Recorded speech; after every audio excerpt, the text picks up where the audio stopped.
Masih di Liputan Metropolis, pemirsa, menjadi tim penasehat hukum pasangan HNU Lia. OC Kaligis mendatangi Bawaslu dan KPU Muara Enim untuk menyerahkan surat salinan atas dugaan kecurangan yang terjadi pada penghitungan suara tingkat TPS.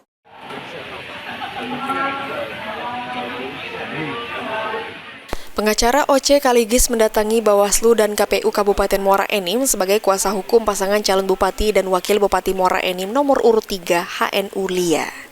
Kedatangan OC Kaligis untuk menyerahkan surat tembusan temuan kejadian khusus dan keberatan terkait penyelenggara Pilkada Muara Enim yang dinilai janggal.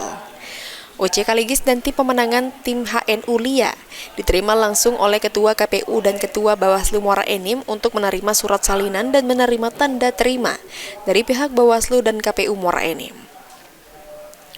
Surat yang diserahkan kepada pihak penyelenggara Pilkada sebagai bentuk laporan dan sejumlah temuan terkait dugaan kecurangan saat rekapitulasi tingkat TPS. Tiba waktu mati lampu turun drastis. Ada apa?